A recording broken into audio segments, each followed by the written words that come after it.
accueille sans plus tarder, excusez, j'ai sauté d'un coup sec quand je l'ai dit, on accueille sans plus tarder notre dernier compositeur, donc, et non le moindre. Dans le milieu des orchestres avant, il fait partie des compositeurs les plus joués dans le monde présentement.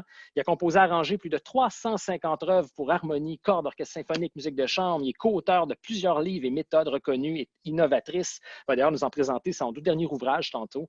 Il a vendu, écoutez, c'est un compositeur, Robert Sheldon, qui a vendu plus de 2 millions d'exemplaires de ses pièces et livres à travers le monde.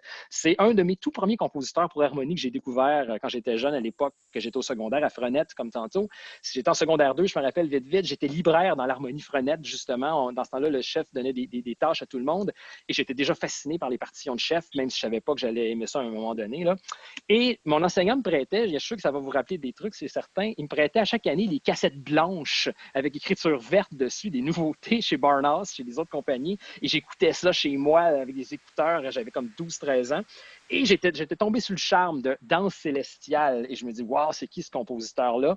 Et j'avais comme 12-13 ans. Là. Et Robert Sheldon, c'est là que j'ai découvert. Donc, un compositeur, en plus d'être un compositeur au talent unique et un cerveau tout à fait fascinant, il est reconnu à travers le monde comme un excellent pédagogue et un chef d'orchestre passionné. Si vous le voyez, je travaillais avec les jeunes. Le contact naturel qu'il y a avec les jeunes est ahurissant. Quand il donne ses cliniques, c'est magique.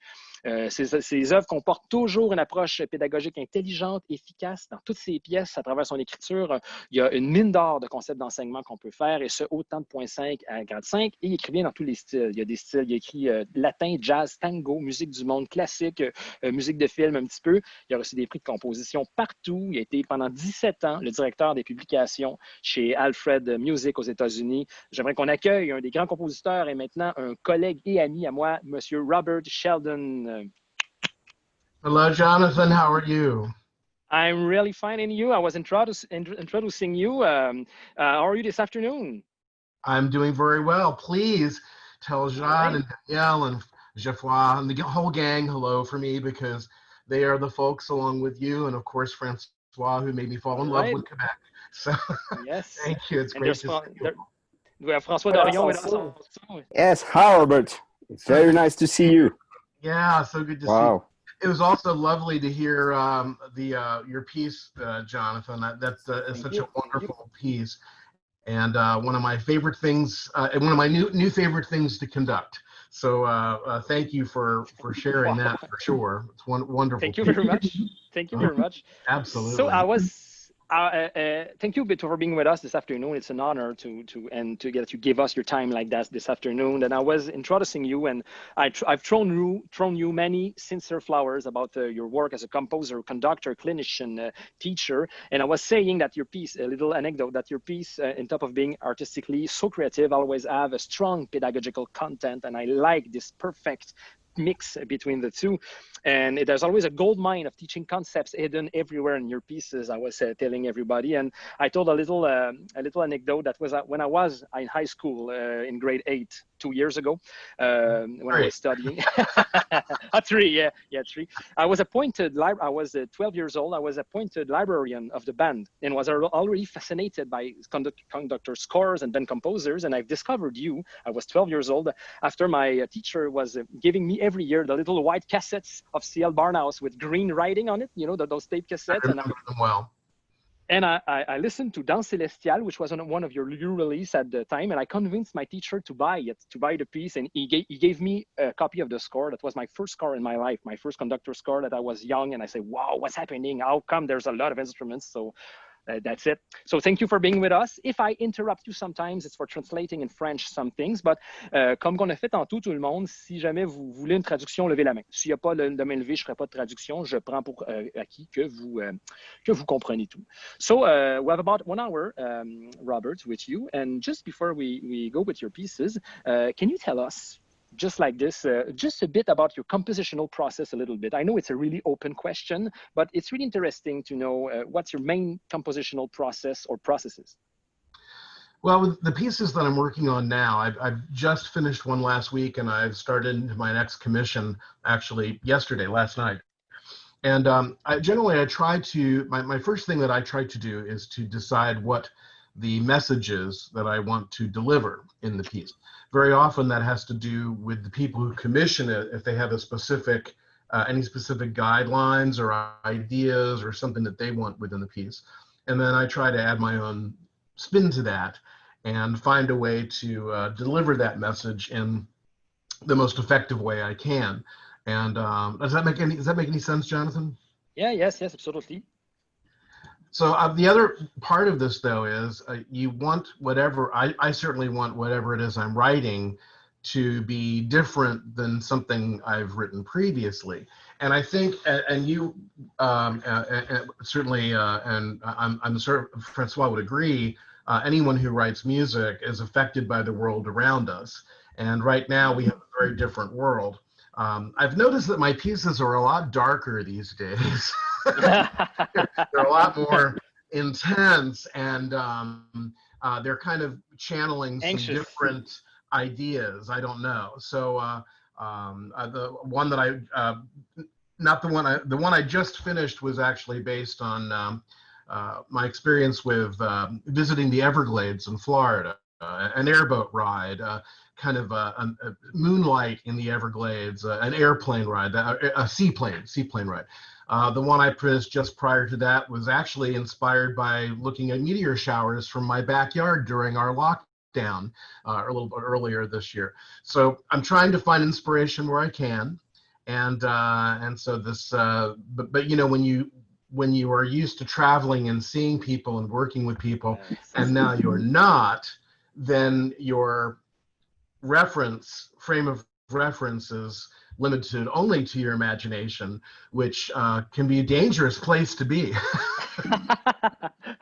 Or a wonderful place to be also.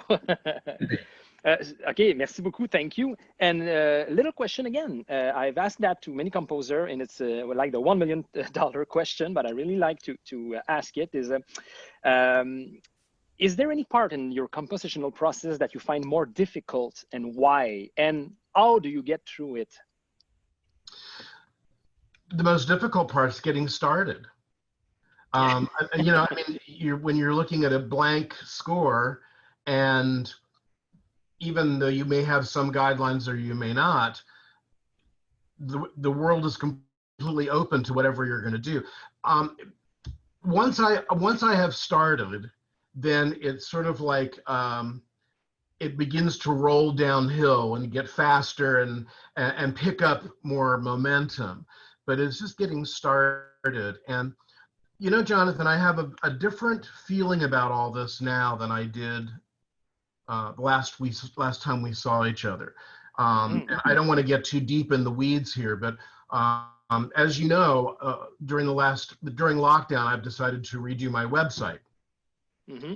And in doing so, I've been able to upload recordings and scores for pieces that I've written.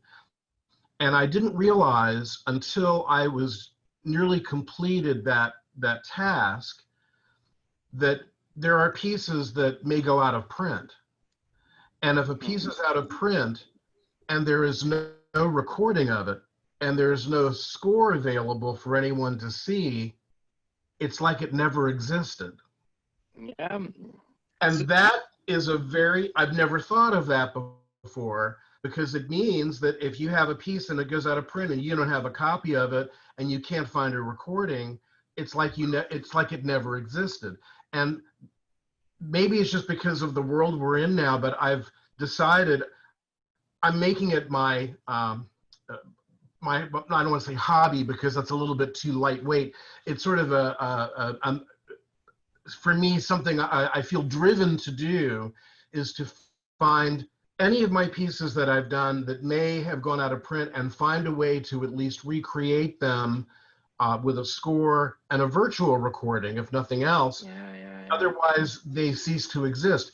And then if you extrapolate that farther, for people like us who write music, if the music didn't exist, then do we? You know, so I'm feeling a sense of great weight, a heaviness on the subject. I don't, like I said, I don't mean to get too psychoanalyst here, but it's just, I realized when I got all this music on my website, I had about 300 pieces that I'd written, and I didn't even know that. I wasn't aware of it. and there are pieces that are not there.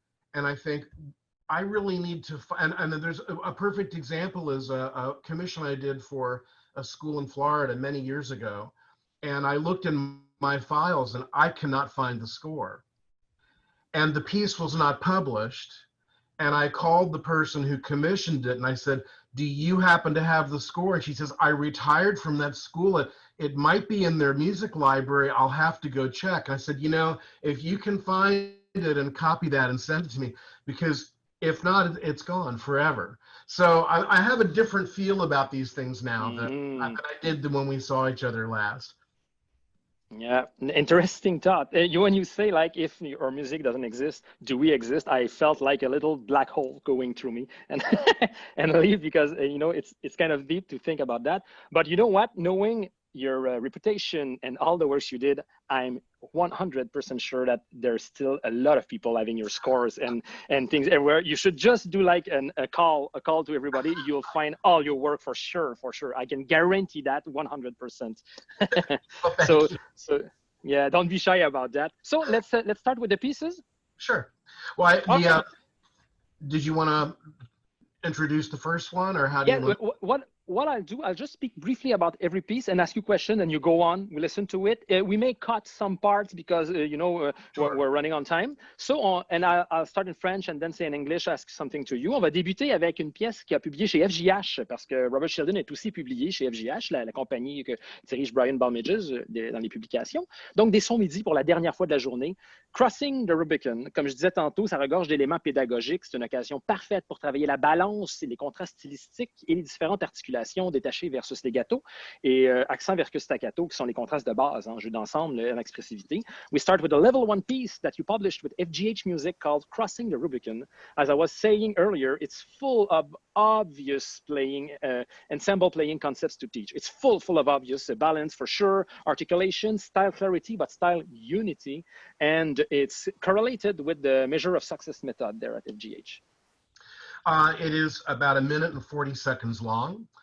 Grade 1, it uses 6 percussionists. For this grade level, it's somewhat exotic sounding. And I think for me, pedagogically, it's a really good study in rhythm. Okay, yes, there's a lot of rhythmic elements. So let's hear that, Crossing the Rubicon.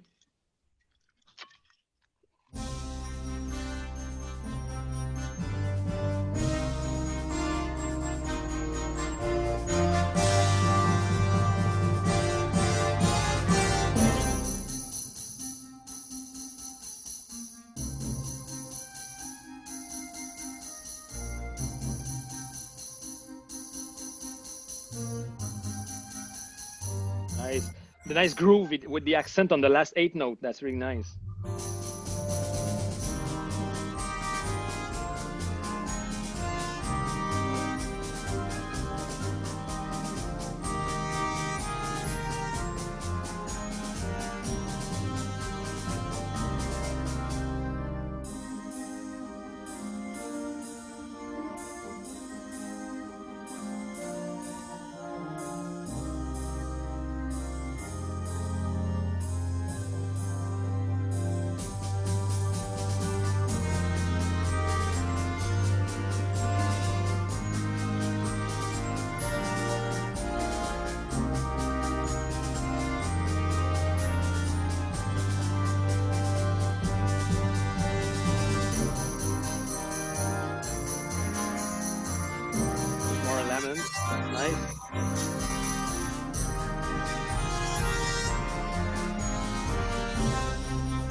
Yes, all right.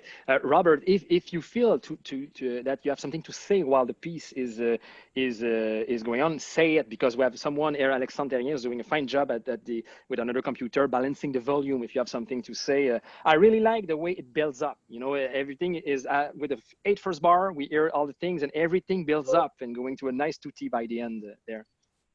Well, thank you. Thanks for doing that one. I guess next up we have Fanfare and Festival. Yes, that's it. Un grade 1 chez Alfred maintenant. Donc là, c'est des vrais enregistrements jusqu'à la fin de la journée. Petite fanfare très cute comportant des lignes intéressantes partout. L'occasion d'enseigner à ne pas pousser et à subdiviser. C'est des noirs staccato en accompagnement. Hein. Je reviens souvent sur ces concepts-là. So I was saying that your level 1 piece, Fanfare and Festival, published with Alfred, it's a cute, dynamic fanfare with interesting lines for everyone and a really nice occasion to teach the student to come together, subdivide, and not rush ahead with the staccato quarter notes. Yeah, good luck with that. Awesome. Yes, indeed. It's about 2 minutes long, and it's another grade 1, has 6 percussion parts. What I like about this one, and you'll notice as you hear it, is there are several mood and style changes within the piece. Even though it's very short, it's very easy, it changes mood and changes style. And also, because of the world we live in right now, if you have missing parts, there is an optional keyboard part that you will not hear on the recording, but it is available that can fill in some other parts. If you have missing or weak parts within the ensemble, you could use that to kind of make the performance a little bit stronger. All right, so let's start it. On écoute.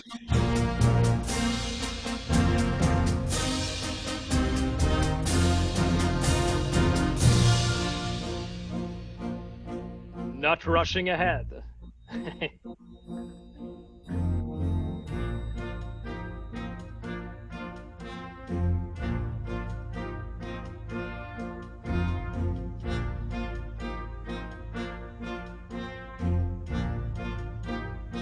You'll notice the eighth notes and the percussion underneath help keep the quarter notes in time. Yeah.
I think when you're working with a grade 1 piece like that, one of the most difficult aspects of writing it is, first of all, melodically, especially if you're a person who likes melody, it's hard to write a melody with so few range, so, it's very small.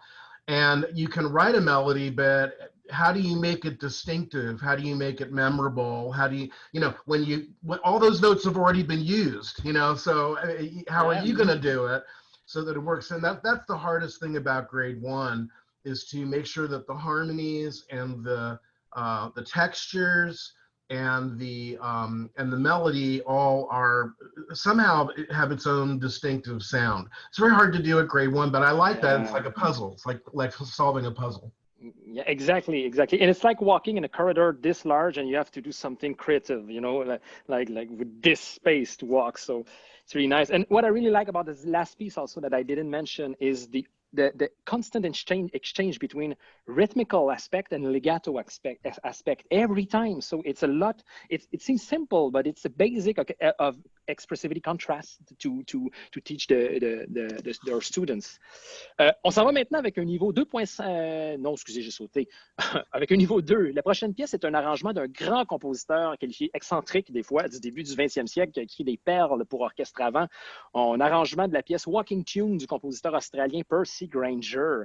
Donc, pour celles et ceux qui ont déjà joué du Grainger, vous vous rappelez probablement ses indications très colorées, spéciales à lui, to the fore.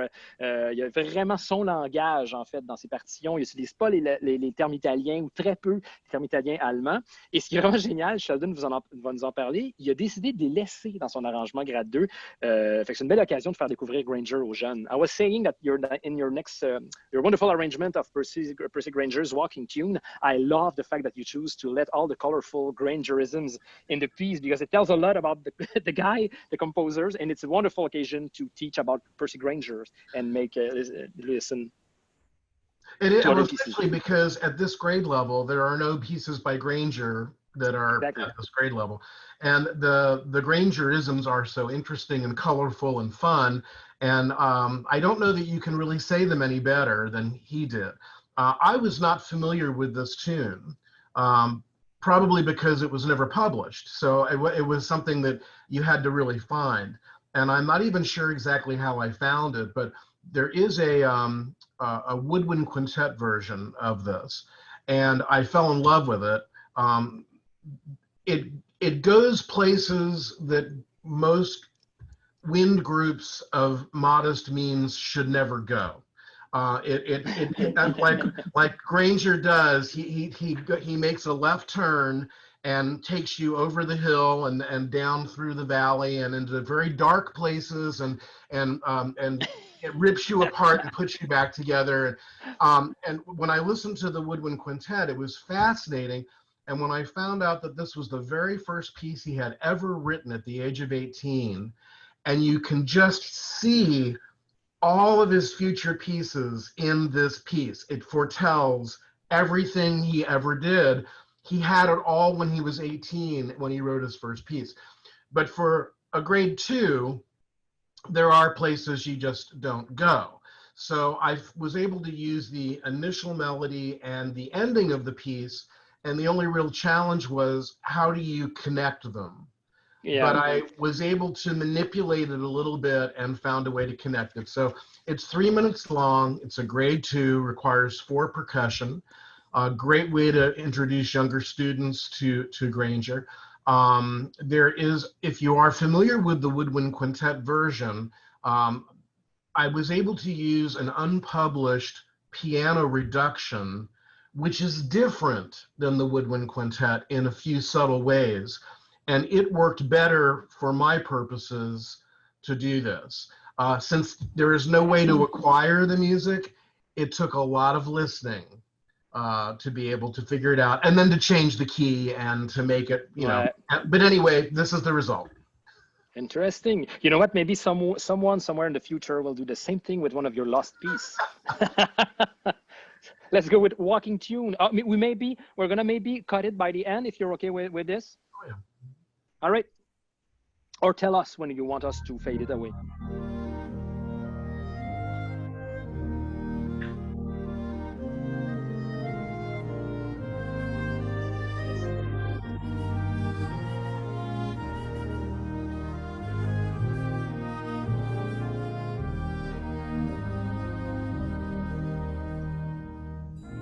A lot of phrasing elements, huh?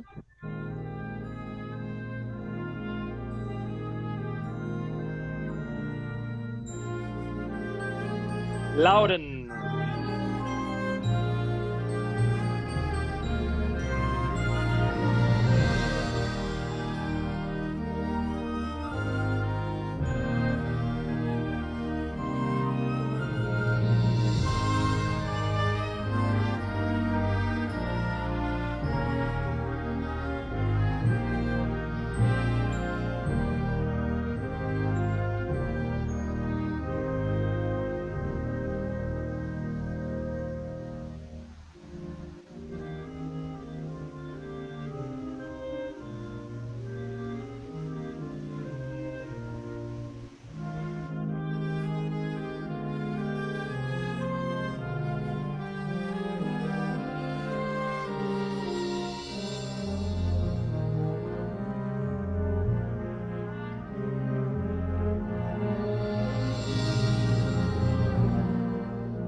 Okay, and then there's a repeat there.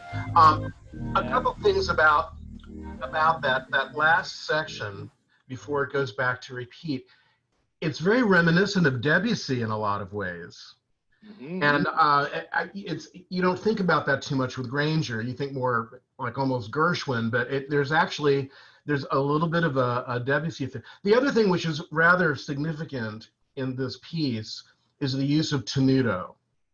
And Tenuto is such a contextual, device. Yeah. How do you mean it?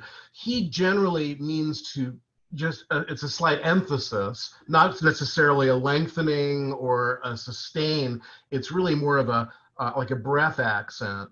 So again, it's a great way to teach that articulation because it is contextual. And there's four different meanings to Tenuto. So what exactly is it? And this is a good way to be able to teach that. In fact, it's also, as you say, it's a wonderful occasion to teach your students that at some point, all articulations are contextual, all articulations. So an accent in this piece is not the same accent than in Shostakovich or in Alfred Reed or something like that. Yes, all right, really, really good. Let's go now with un niveau 2.5 maintenant. Dernière étape de moi, ce que j'appelle le niveau 2.5, pour moi, c'est la dernière étape d'un ensemble débutant mature. Quand on arrive dans le 3, c'est comme un ensemble intermédiaire. By the River's Edge nous offre une pièce traditionnelle rapide où tout le monde a vraiment une partie intéressante à jouer avec toujours plein de concepts d'enseignement cachés partout. Je pense que je ne le dirai jamais assez dans les pièces de Sheldon, avec tout plein de magnifiques contrastes. So let's go now with By the River's Edge, a grade 2.5, a wonderful dynamic piece where everyone has interesting lines and many contrasts to do. And again, there's so much teaching concepts we can use, and we can use everywhere in the piece, a lot of things to teach. It's about 3.5 minutes long, grade 2.5, uses 6 percussion. There are 2 things I want to stress about this. Number one, even though there are many mood and tonality changes and everything else, there are no tempo changes, there are no key signature changes, so everything happens at the same tempo and the same key signature. And the other thing I'd like to make sure everybody's aware of is that even though this is not a very difficult piece, there are actually easier parts available. So for instance, if you had students at a younger level that were in the band and these parts were too difficult, there's actually a grade 1 and a grade half version of this piece available on Total Sheet Music, and they play with this. So it's a really good way if you're having like a massed band of many groups, or let's say a high school was having a junior high and elementary bands joined together, there will be parts for everyone to be able to do that, and they're all available on Total Sheet Music. That's really interesting, especially as you said, if you have like from grade 7 to grade 12 students. So By the River's Edge, and again, if you feel at some point we can do a fade out, you tell us.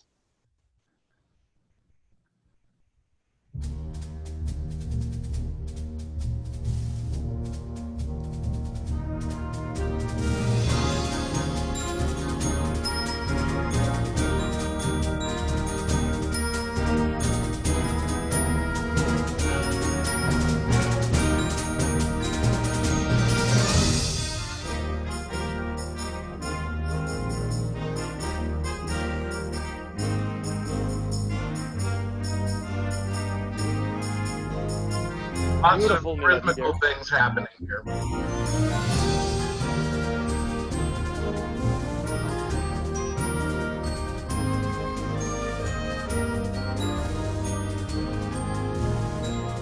The piece is somewhat of a rondo form, so we move to the second. Yeah, second intermission, yeah.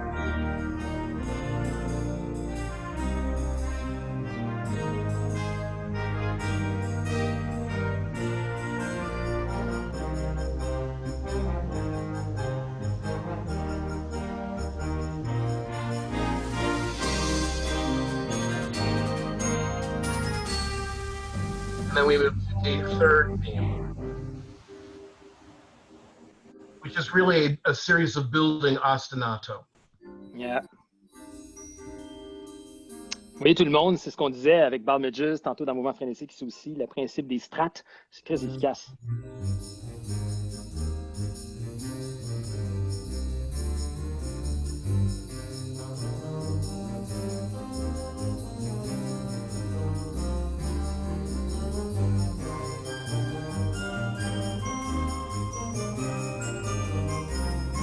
guess it's also a study in counterpoint. Yeah.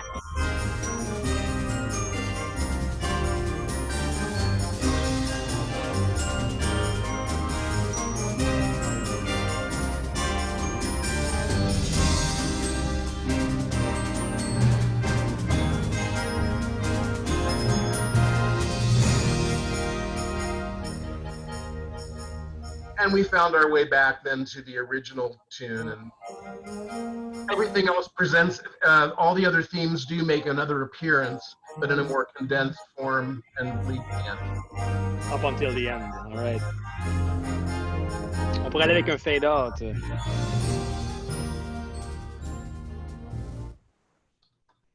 Really well done. I really enjoyed the rhythmic groove of this piece. Everywhere there's a chak, and the obvious quality of counter melodies. There's a lot of counter melodies everywhere.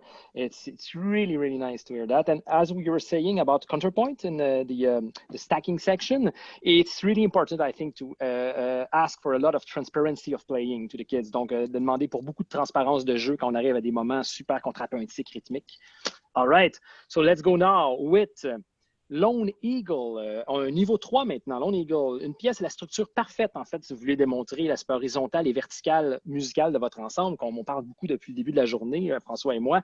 Donc, c'est une forme vite-lent-vite, le classique. Le marcato, très marcato présent dans la première partie, un legato super chantant dans la deuxième partie, le côté horizontal. Et encore une fois, beaucoup de contre-chants, de contrepoints, c'est très présent dans la musique de Robert Sheldon, ces principes-là, dans la transparence de jeu, encore une fois. So, your Lone Eagle, grade 3, perfect to show the obvious contrast between vertical marcato elements and horizontal cantabile elements of music's aspect of ensemble playing, a lot of beautiful counter melodies, again, everywhere in counterpoint, perfect work on balance and transparency of playing again. So if you can tell us a bit more about the piece. You know, this one, it's a little less than 4 minutes long. It's very playable. It's sort of what I would call like a standard contest overture, because it changes meter, it goes from a 4/4 faster section and then a lyrical 3/4 section, and there's several opportunities for soloists within the piece. There's a lot of color changes during the lyrical section in particular. And I think a good amount of possibilities for some expressive interpretation. And let's listen to it. Lone Eagle.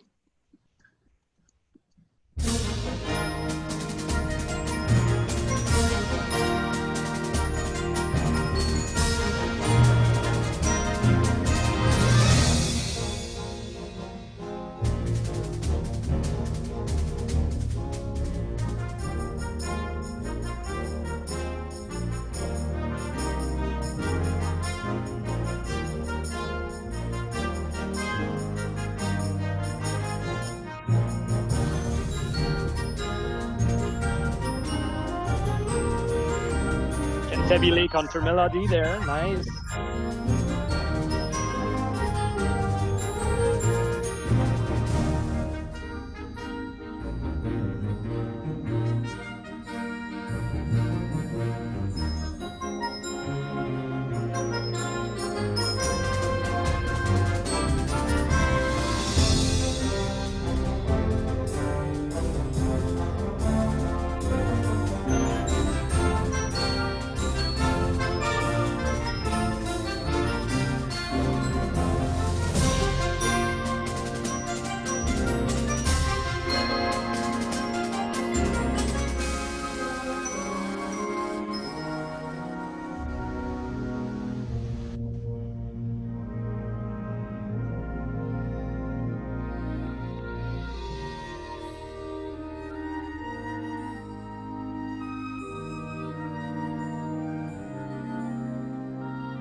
Beautiful contrasts.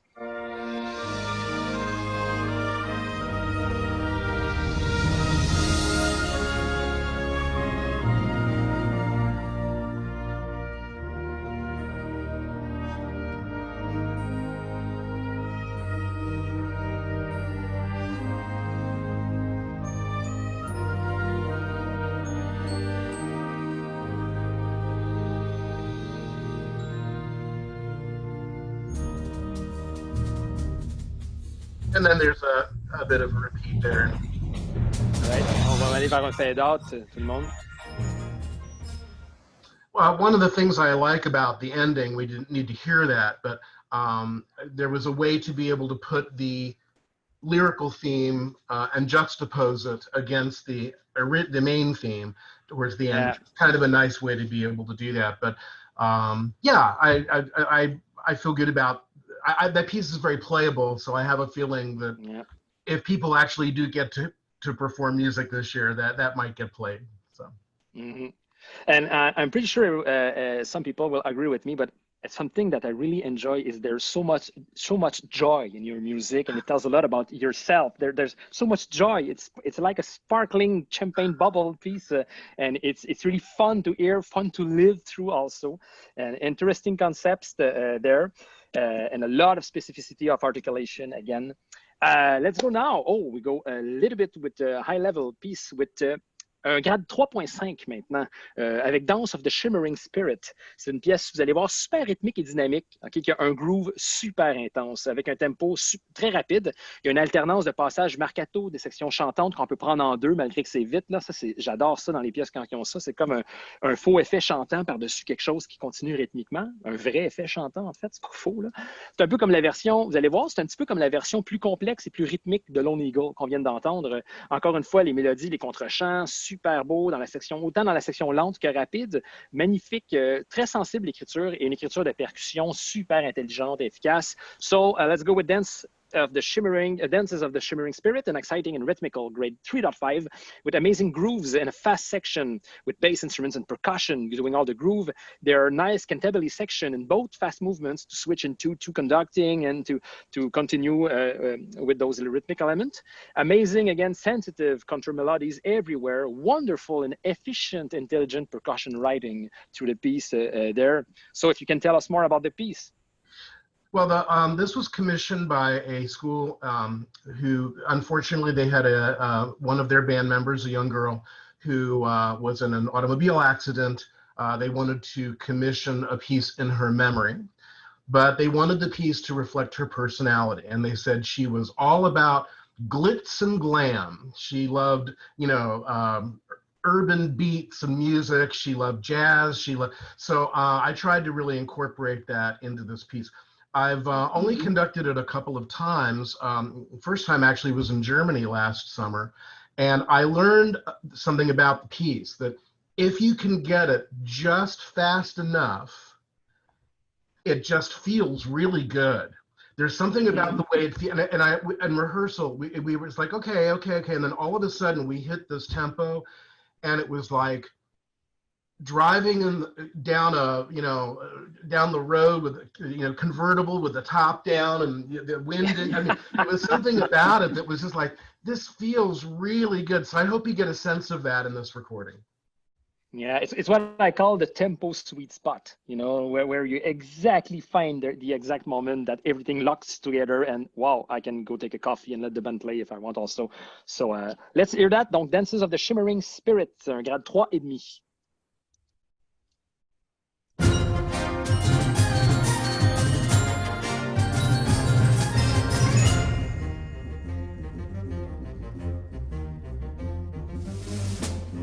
Nice groove.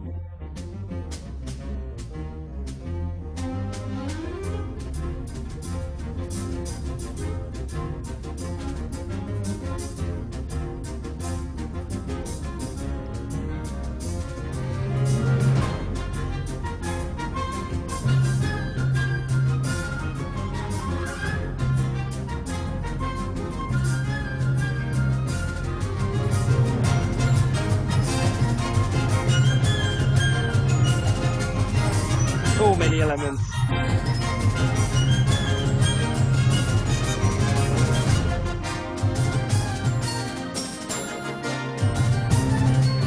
and floating.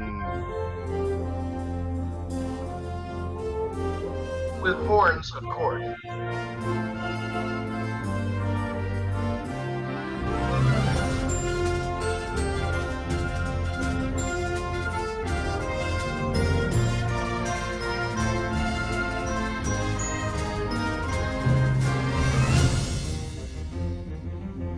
The groove again.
Nice.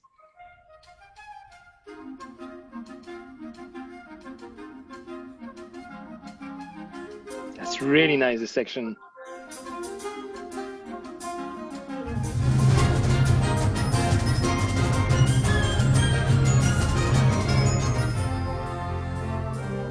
And then we wind it down from there. So, yeah.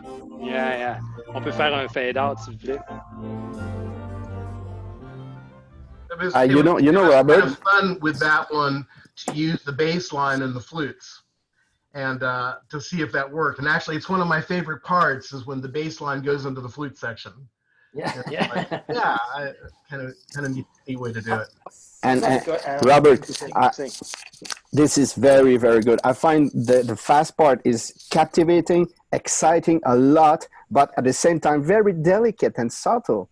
This is genius. Really good, Robert, really. Well, you're way too kind, Francois. Yeah, and you were talking about your melodic lines. You love melodies. And, you know, your melody speak to everybody, gets to the heart. And it's never cheesy. Never. It's always, creative. And I love your melody. Robert, I think you're a melodist. Well, I love your melodies, thank Robert. you so much. I really thank you. You probably know Ralph Holtgren, Jonathan or Francois. Do you know Ralph from Australia? Ralph Holtgren. Could maybe write it in the chat just so that I can see the names. Let me.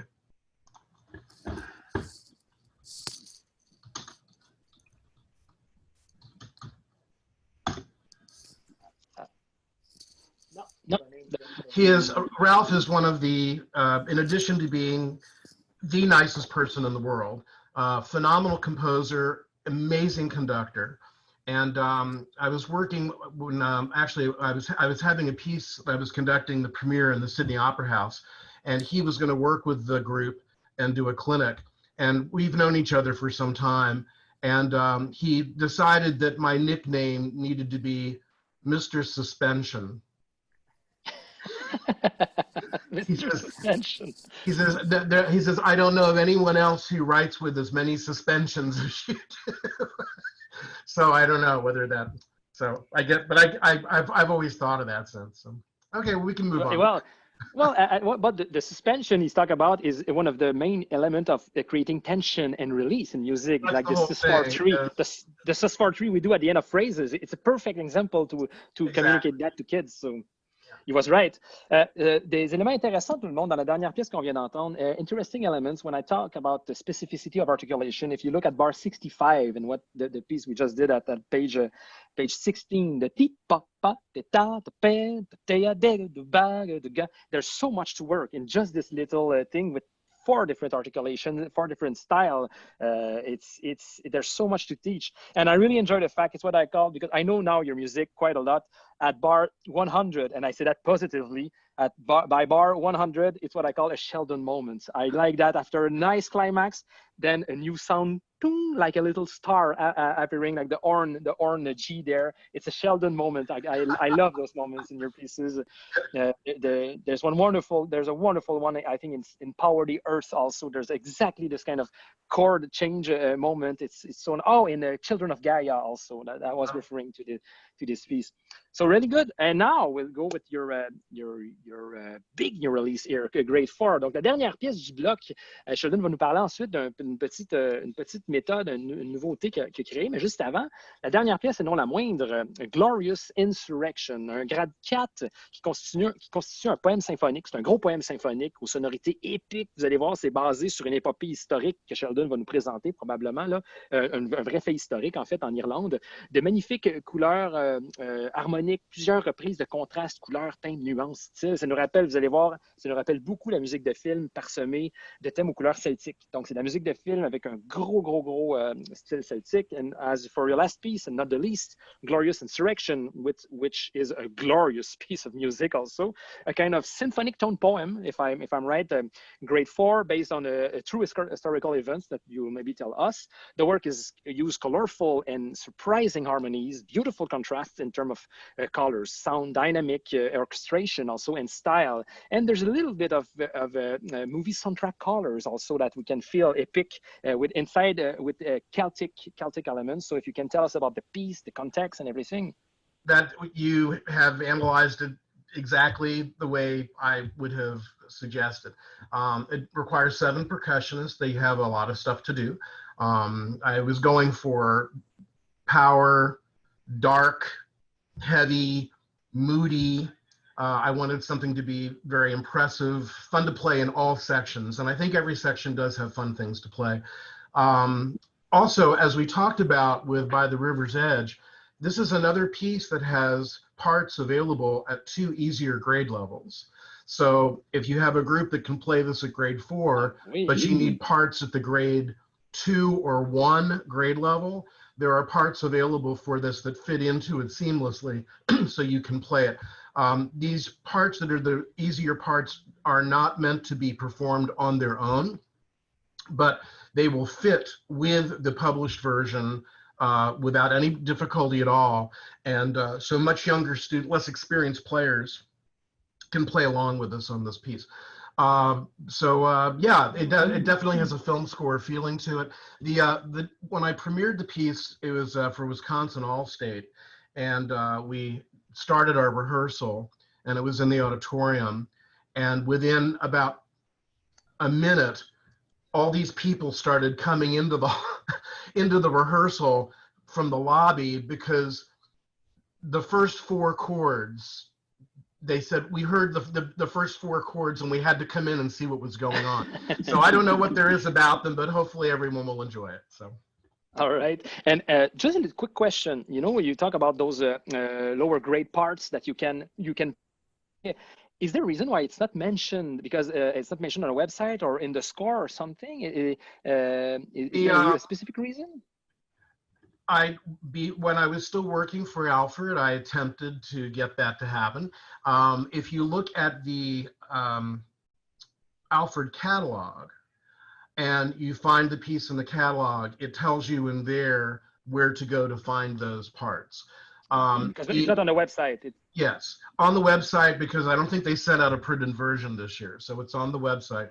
But this was actually, Jonathan, this was, I was floating I'd say a trial balloon, you know, a canary in the coal mine. I thought, well, I will see if this is something that interests anyone, and if it does, then we could do this in the future.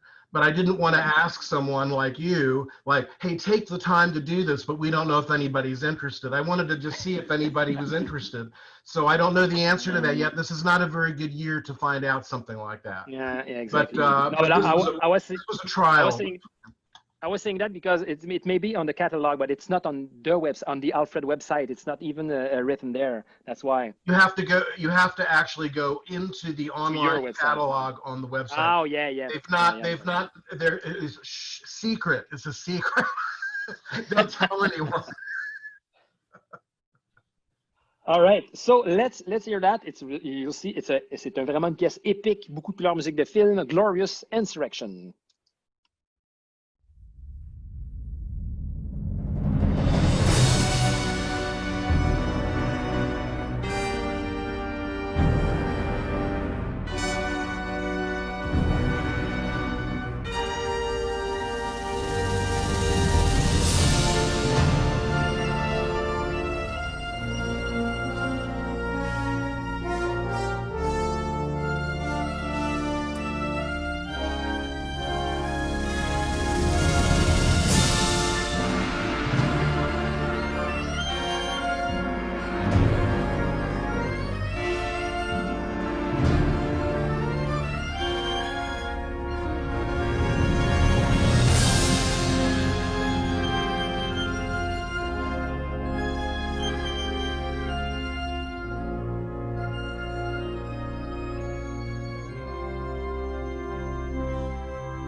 Now we go to page 12. Page 12.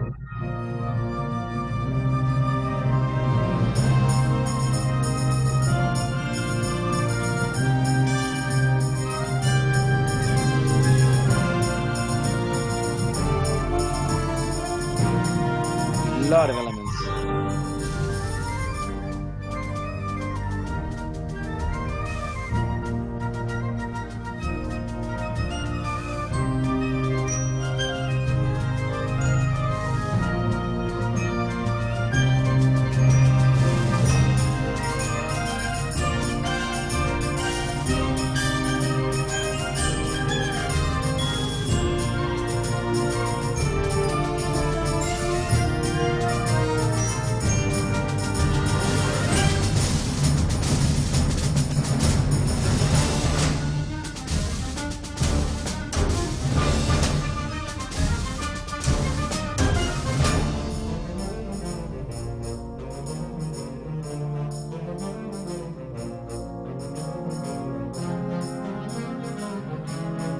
Really nice ongoing progression there.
pièces. On va à la page 39, 39, page 39.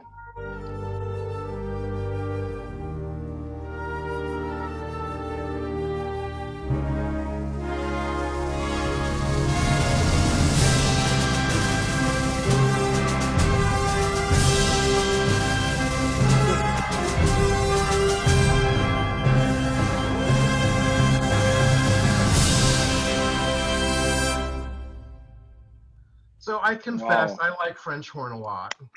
Yeah, yeah. You told that last year at the FAMEC Congress that it was your favorite instrument. I just do. I like French horn, and especially when you get into things that are like film score genre, there's nothing any better, I don't think. So yeah. It's what I call personally a French horn flaming moment. You know, it's like they're on fire. Yeah.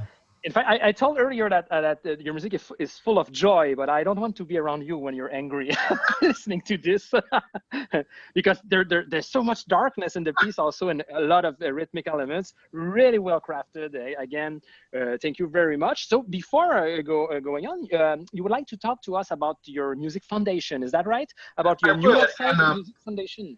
Yeah, so there's a new workbook that's just out this week. You can see it over my shoulder here. It just came out. It's a workbook that I don't know in Canada if there's a lot of discussion about this, but in the United States now there's a lot of discussion about social emotional learning, and that's a big part of what's going on in the schools right now. Is they're trying to find ways to incorporate social emotional learning into the curriculum.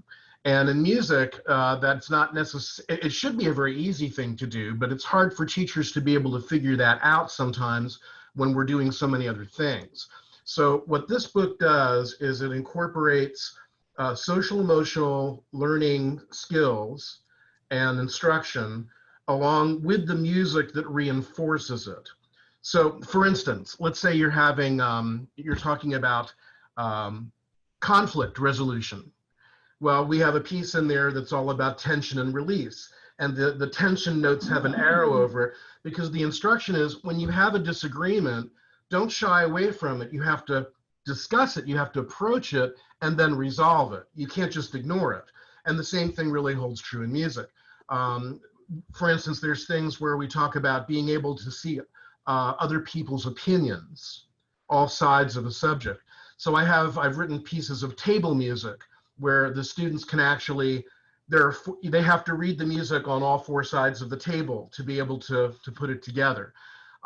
There's just a variety of ways we've incorporated the music into this. And then also we have, in addition to the content of the social emotional learning, the entire book is taught by cartoon characters. So the instruction is coming from the voice of children who are of every race, creed, nationality, persuasion, religion, and some of them have disabilities, either learning disabilities or physical disabilities or emotional disabilities, and they talk to the students and explain this through their own voices. And these 9 cartoon characters are beautifully illustrated by a cartoonist we found in Spain. He is amazing, just amazing. And it really helps, you know, the students have problems with self-esteem or just whatever their limitations may be. So it's a great book to be able to use anywhere from, we would say grade 6 through grade 10 here, maybe from age-wise, maybe junior high. Yeah, junior high into high school. The unique feature about, one of the many unique features about it are what we call the banded bands. And there, at the end of each chapter, we have something that students can memorize. There are 4 parts to it, along with some percussion. And as long as you have, and the other thing is it's all flexible, so it can be any instrumentation. And the students can do like a little run out performance. For instance, the end of chapter 1 is Happy Birthday to You. So they can go out and serenade the faculty or the librarian or the lunchroom staff, you know, but it could be done with similar instrumentation or mixed instrumentation, or more players, less players, all very flexible. And we have these banded bands at the end of each chapter. But chapter 1 is all about solo playing, so are all individual lines. Chapter 2 are all duets, because we're starting to learn how to work with other people. Chapter 3 are all trios. You get to chapter 4, they're all quartets. And by the time you get to chapter 5, they're small ensembles, and the students can then select who they would like to have play with each of them, these parts, to cover all the different parts. And they can actually put together an entire concert of chamber music where they get to do all of the rehearsal and the selection of the tempos and the style and all of that. I actually have a little, I don't know if I can share screen, but I have a little. Well, with this it didn't work. It didn't work earlier with Brian Balmages, but let's check. Maybe it was like from his side on his computer. Let's try. Est-ce qu'on peut donner l'accès? Ben, je vais le mettre. L'accès animateur. Voilà. Yes, it works. It works. Hi, it works. My name is Scott Lang. Can you hear it? Together with my good friend Robert Sheldon, we created Music Foundations. Yes, a it works. music activity book filled with social emotional learning lessons. This revolutionary book reimagines how we teach young musicians and is designed with 3 simple goals in mind. 1, make better musicians. 2, make better kids. And 3, have more fun. This book will not only teach your students a lot about music, but also about themselves and the world around them. When completed, the book will also serve as a memory-filled journal that the students and parents will treasure for the rest of their lives. In addition to the music instruction, Music Foundations is infused with leadership and social-emotional learning lessons. The book's 5 chapters are sequentially built to address the 5 elements of social-emotional learning curricula: self-awareness, self-management, social awareness, relationship skills, and decision-making.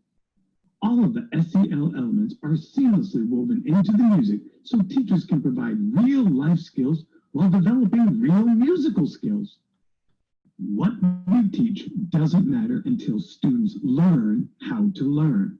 So early in the book, students establish a code of conduct and make decisions as a group about what is acceptable and what is unacceptable behavior during rehearsal. Classroom expectations are set and leaders are selected. We even provide an application and a list of potential jobs and tasks for those wanting to lead. After we teach the students how to learn, we teach them how to rehearse by providing different techniques for your group to use. Students are taught how to bop, buzz, count, clap, pad slap, airband, and so much more. All of these rehearsal techniques provides you with a variety of teaching tools and your students a way to keep band fresh and fun. Music Foundations uses rich and vibrant characters that represent real diversity and address real issues. Our 9 young people have different genders, ethnicities, nationalities, and even personalities. Each one of them speaks to their unique challenges, including Asperger's syndrome, paraplegia, and struggles with learning in a meaningful way that talks of empathy and acceptance. The book encourages meaningful engagement with parents on a musical and personal level. Practice records are replaced with conversation starters, and performance opportunities provide for familial interaction. With Music Foundations, parents and family members will see their child growing as a musician and as a person right before their very eyes. Music Foundations provides lots of activities to not only funify your rehearsals, but more importantly, increase the music literacy level of your students. Musical styles, improvisation, conducting, and arranging are all introduced and explored. Students receive a more complete and holistic look at what music is and how they can do really big things, even as a beginner. As the book progresses, single-line exercises become duets, trios, quartets, and small ensembles. The lines provide for layered instruction with increasing difficulty. Students can be met and challenged at their level inside a group setting. In addition to learning different ways to rehearse, play, and read music, they also practice sight reading, music memorization, and commonly used rhythms and keys. Music Foundations also provides enhanced performance opportunities. At the end of every unit are our bandit band pieces. These short arrangements are memorized by the students and allow them to become a run-out pep band. Themed around specific times of year, these pieces serve to incentivize students to practice while providing unique performance opportunities. Furthermore, in chapters 4 and 5, students break into chamber ensembles where they make all of the musical decisions as they prepare to host their very own evening of chamber music. We know that you teach more than just music. And now, with Music Foundations, you can do it in a sequential and structured way that provides an impact that will last for years. So that gives you a general idea of how it works. And I have to tell you, my favorite, I love what Scott has done in all the writing of the SEL elements is really pretty amazing. But I am so happy with how the music turned out as well. It's just, oh, I've lost you here. Here we go. I need to get rid of this. Here we go. Hi, my name is Scott Lang. And together with my good... There we go. Okay, sorry about that. I couldn't see you there. But I'm really happy with how the music turned out on it. Even though they're little flexible ensembles, they turned out sounding so much better than I ever really thought they would. I'm really happy with them. And so anyway, and actually what we've done is we've taken the music. I've created sound files for each of the exercises, and they're being posted on the Music Foundation's website so the kids can play along with them, because they have a little click track. They just sound really good. So I'm very happy with how they turned out. Wow. Okay, three things. First of all, I'm completely, I don't find a word, but astonished by that. It's a completely new approach. I didn't know about that. I received your email about it. I checked it really quickly, but I had so many things to do. But now I had the complete presentation. Two things. First, where is it published, and when, how? Well, interesting. The publisher that we were going to go with decided to lay off half of the company when the COVID hit. And they also canceled many publication things that were planned for publication. So rather than wait until such time as they might decide to publish it, Scott decided he was going to publish it himself through Music Foundations. So in order to order the book, and we have had so much, there has been so much interest in it from dealers wanting to know, how can we get this book? So he is actually now he's laying the groundwork for working with dealers to be able to get the book out. But it is a very different book. This book, the student book, is 108 pages. It's much different than it's not a typical method book. It is full color. It is this gorgeous, gorgeous book. There's a teacher book as well. But for the time being, there are two places you can get the book. You can get it through the Music Foundation site, or I have actually been able to offer a 10% discount on the book through my website. I was really happy he let me do that. So if anybody wants to buy it through my website at robertsheldonmusic.com, I can actually give you a 10% discount, and we can ship it directly to you that way. All right, because it's such a modern psychological, social, emotional approach to music. It's like, wow, something so refreshing. Everyone who has had their eyes on the book within a 2-minute period of time, they're either in tears by seeing how this is taught, or they just feel like, why haven't we been doing this? Now, Scott's initial approach on this was, at least in the United States, the vast majority of students that start band drop out, and a limited number continue. So in terms of music education, what that really means is the vast majority of students you only see for a very short period of time. And yet in the United States, we try to teach them as if they're going to go to Juilliard. So, where the payoff doesn't come for 15 more years. So Scott's idea was, if we've only got these students for 100 hours, what do we really want them to learn? And that's where this book started, is And the thing is, once the kids do this, I think they'll be having so much fun with it, they don't want to drop out. That's the whole point, is we want them to just understand the joy about making music and about how wonderful it is to be a part of something like this. And I think you would agree that most students who are involved in band realize it's a special place. And even those of us like me that were total geeks, we found a home, we found acceptance, we found a home within band. This, I think, quantifies it. And the other thing is, which I think is very important, is each of us as teachers, when we see a teacher in a classroom that is magic, and we think, I want to be like that teacher, but I don't know how to do it. This book makes it almost impossible for you not to be that teacher. If you're teaching out of this book just a few minutes a day, you can't possibly do this and then flip a switch and be somebody else. This book, it forces you to confront your own humanity and to be able to share your love of what you're doing with your students. And I think that for many teachers, it will be the book that changes their way they teach forever. Okay, and now the most important thing, you should, in fact, not you should, you have to translate that in French. we absolutely, because here in our French Canadian province, we only have one method two methods translated in French, and we're always struggling. Every teachers everywhere ask, can we have the French version? And obviously, because we are the main part of our school system is in French. We have also an English system, but you absolutely need to translate that in French. I will pass that on to Scott, because because it's not being done through a standard publisher that has those typical concerns, it might be something that could be done.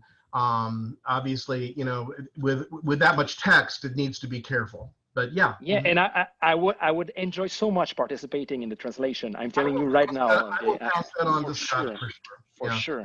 It's a beautiful book, and I believe on the website you can even possibly order a perusal copy. So there's ways to be able to do that too. But no, but seriously, I'm telling you that because here in the Quebec province, when we find a musical element which is really great translated in French, it's a complete sold out. Okay, for sure. I can guarantee you that, or I'm gonna buy personally everything that doesn't sell. No, maybe not, but we should really think about translating that.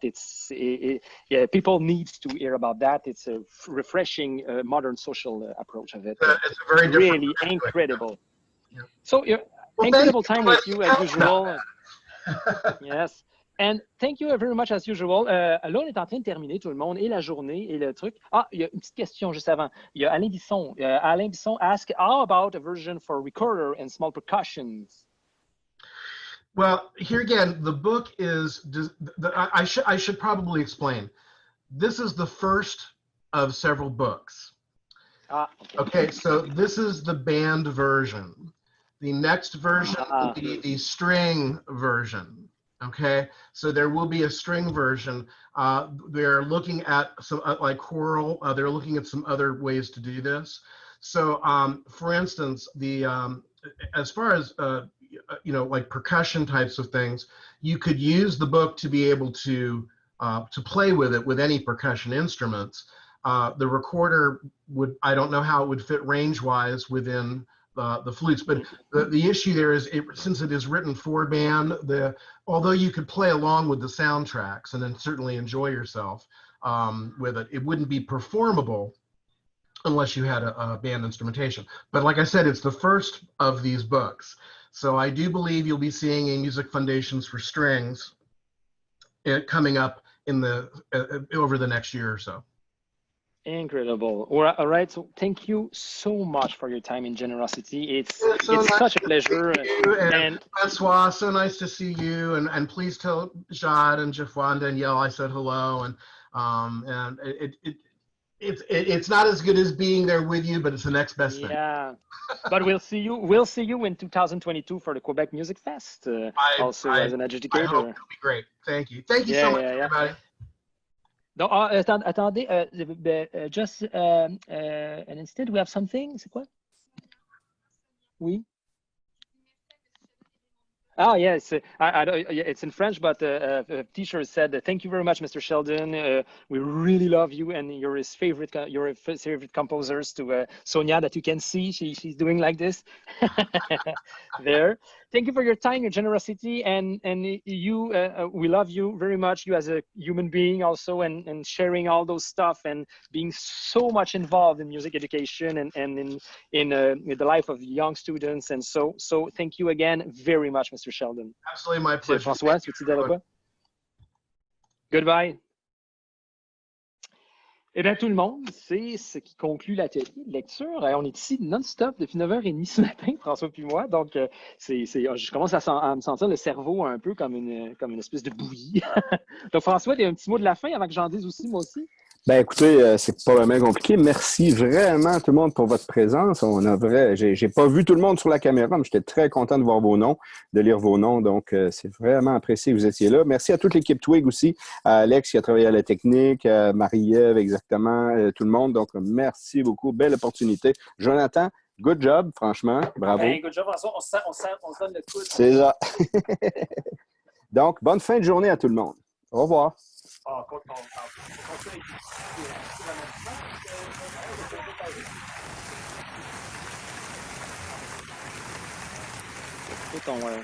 C'est quoi qu'on entend? On entend? Ah, les applaudissements! C'est Alex qui met les applaudissements. Merci Alex, merci Marie-Ève, merci François. Super job. Juste avant de... Et voilà, on a l'équipe ici. Regardez, l'équipe qui est là. Marie-Ève arrive en courant. Marie-Ève arrive en courant. Juste quelques petits messages avant qu'on quitte. Marie-Ève, ma femme, tout le monde, c'est ma femme, voilà, qui faisait la technique. Hey, puis comme disait François, un gros merci. Il y en a qui sont restés là de 9h30 à maintenant. Vous êtes bons, vous êtes vraiment bons. Et on le sait, hein, qu'il n'y a rien comme se voir à chaque année au début de l'année, partager des moments. C'est une espèce de get-together qui débute l'année d'habitude, que là, on ne peut pas. Puis je ne sais pas si vous êtes comme moi, mais moi, les Zooms, je commence à en avoir là un peu, là, des trucs en ligne comme ça. Là, on veut voir des vrais gens. Gros merci aussi à tous ceux qui ont participé à l'organisation. Il y a les Twigg qui étaient derrière ça. Il y a Danny Lamotte qui a fait toute une recherche de pièces. Des petits messages avant de terminer, super important. Premier truc, si vous n'étiez pas là, si vous avez des collègues avec vous qui veulent entendre ça, on a enregistré tout l'atelier de lecture. On va faire des petites capsules sur chaque pièce probablement. Je ne sais pas comment ça va se faire, mais on a du matériel donc pour parler des pièces pour un très long moment. Par rapport à ça. Vous pouvez tout le temps voir le catalogue en ligne. Le lien va rester là. Un gros merci aussi à Marie-Ange pour avoir fait le catalogue. Marie-Ange Boilard qui s'est dédiée à ça, de l'infographe et communication chez Twigg. Donc, écoutez, est-ce que vous avez des questions en terminant? Est-ce que quelqu'un a des questions? Vous pouvez lever la main. On va tout. Merci ceux qui nous remercient. C'est super gentil. Sonia, oui, on va un petit repos. Il y a une microbrasserie ici, juste en billet de Twigg à Québec, qui s'appelle Noctem, je crois, qu'on va aller explorer, ma femme et moi, tout de suite après. On est en voyage de noces, d'ailleurs, présentement. En voyage de noces après 3 ans, en fait. Donc, écoutez, est-ce que vous avez des questions avant qu'on quitte? Si vous n'avez pas de questions. Ah, Rémi, donc. Rémi, qu'est-ce que je dis là? Oui, Amy. Amy qui veut nous poser une question. Donc, si on peut activer son micro. Bonjour, vous m'entendez? Oui. Je sais que vous avez le cerveau en bouillie, là, mais j'ai une petite question sur une des pièces qu'on a vues de Balmage, arithmétique numéro 1. Oui, oui. Je veux être certaine de comment elle fonctionne, dans le fond, parce que dans le fond, c'est qu'on peut prendre n'importe quelle section, puis les élèves peuvent choisir ce qu'ils jouent. Exactement. En fait, l'important, c'est qu'il faut savoir qu'il y a 5 sections dans la pièce. Si vous retournez, là, je peux vous donner le numéro de catalogue vite, ceux qui veulent l'avoir. C'est voyons, c'est quoi donc? S'il y en a qui veulent l'avoir, 291-246. 291-246. Il n'y a pas de score. Tout le monde, il y a la version en Do, en Si bémol, en Mi bémol, en Fa. Et il y a 5 sections que le chef dit quand on change la première section, deuxième section. Il y a un tempo et les musiciens, à leur guise, entrent dans les motifs et sortent quand ils veulent. Donc, quelqu'un pourrait commencer et dire, moi, je fais Fa, Fa, Fa, Fa, Fa, Fa, Fa, Fa, Fa. Puis là, Mané, il dit, je vais faire le Fa, Sol, La, Si, Do, Sol, La, Si, Do, Fa, Sol, La, Si, Do. Et tant qu'on garde le même tempo, tout se mélange et donne des textures minimalistes qui vont être tout le temps différentes de pièce en pièce. Quand tout le monde a terminé un peu, souvent, il y a un petit décrescendo. Le chef fait signe, c'est dans 4 mesures, je m'en vais à la section 2. Et là, on arrive, mettons, à la section 2, pop, pop, pop, pop, pop, là, c'est les fa qui commencent. Et là, même principe, on se promène dans la dizaine de motifs qu'il y a là. Il y a Terry Riley. Il y a Terry Riley qui avait fait INSI, donc en do, une pièce de même principe. C'est le même principe compositionnel qui permet de créer live en ayant un matériel thématique super intéressant et qui explore vraiment le côté. Tu sais, vous pouvez vous servir de ça comme un exercice de créer carrément là, dans la compétence créée. Ce qui se passe aussi, là, ces temps-ci, on est beaucoup dans la création, là, dans les Ben, c'est ça. Même si on va y avoir accès bientôt, pareil, là, mais je trouvais ça super intéressant. Merci. Mais c'est très bien expliqué. Hein? Si jamais vous l'achetez, c'est très bien expliqué dans la pièce, tout le processus, comment faire. Et même si tu peux l'écouter INSI, donc IN espace C sur YouTube, ça va te donner vraiment une autre pièce qui est exactement dans le même genre, comment ça fonctionne. Voilà. Est-ce qu'on a d'autres questions? Ben, merci à toi. Oui. J'en ai une autre. Tantôt, tu as parlé d'une appli iCount. Tu utilises ça? Non, ça c'est une image que j'utilise avec les jeunes quand je donne des cliniques et des répétitions. J'ai dit là, tout le monde, vous avez vos selles dans votre tête, partez l'application iCount, puis il ne faut pas qu'elle ferme. C'est ça. C'est comme une petite blague que je fais avec eux. Si seulement il existait pour vrai, iCount, c'est ça. Ce serait vraiment fun si ça existait pour vrai, puis ça les fait compter. Là. Bon, merci beaucoup. Ben voilà, donc s'il n'y a pas d'autres questions, on va terminer la journée. Encore une fois, merci beaucoup de votre présence. Super job qu'on a fait. Bravo. Merci beaucoup tout le monde. Et en espérant vous revoir l'année prochaine, en 2022, est-ce qu'on va être 300 ensemble à faire une activité de ce genre-là? Ça serait super le fun. Merci beaucoup. Bonne soirée.